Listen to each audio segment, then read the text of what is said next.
अगर किसी इंसान को जिंदगी में वो सब मिल जाए जिसके लिए वो वर्षों मेहनत करते हैं, नाम, पहचान, इज्जत और लाखों लोगों की सुनवाई, तो आमतौर पर कहानी वहीं खत्म हो जाना चाहिए। लेकिन कुछ कहानी वहां खत्म नहीं होती है, वहीं से शुरू होती है। आज की ये कहानी भी ऐसी ही है। ये कहानी उस इंसान की है जिसने सब कुछ पा लेने के बाद खुद से एक सवाल पूछा, क्या मैं अब भी वही हूं जो बनना चाहता था? और यही सवाल उसकी जिंदगी का सबसे बड़ा मोड़ बन गया। नमस्कार दोस्तों, मैं नवल जीजा और आप देख रहे हैं खिस्सा बिहार। तो चलिए शुरू करते हैं आज की कहानी। यह कहानी किसी न्यूज रूम या मंच से नहीं शुरू होती है। यह शुरू होती है एक छोटे से कस्बे से, जहां ना कैमरा थे ना स्टूडियो, बस एक लड़का था जो बातों को ध्यान से सुनता था। बचपन में सौरभ द्विवेदी कोई बहुत अलग या असाधारण बच्चे नहीं थे, लेकिन उनमें एक खास बात थी।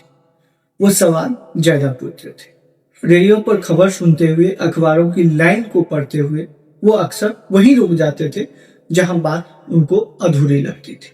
समय बीता, सपने बने हुए और वही सवाल उन्हें पत्रकारिता तक ले आए।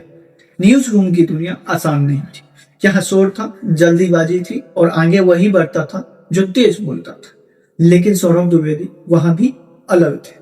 वो बोलने से पहले सुनते थे, बहस करने के बजाय सवाल रखते थे। और धीरे धीरे उन्हें एक बात साफ समझ में आने लगी, समस्या दर्शक में नहीं थी, समस्या सिस्टम में थी। हिंदी दर्शक को हल्का समझ लिया गया था। ये मान लिया गया था कि वो लंबे बात नहीं सुनेगा, गहराई नहीं समझेगा। लेकिन सौरभ को अपने बचपन याद थी।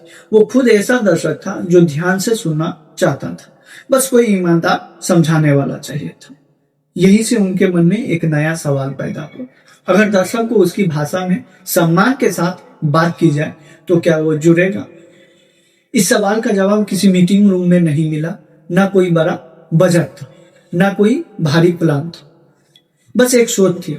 उसी सोच से जन्म हुआ लल्लन टॉप का। शुरुआत में बहुत लोग इसे गंभीरता से नहीं लिया। नाम अलग था, अंदाज अलग था, ना टीवी जैसा शोर था, ना अखबार जैसी सख्त थी। लेकिन यहाँ बात आराम से होती थी।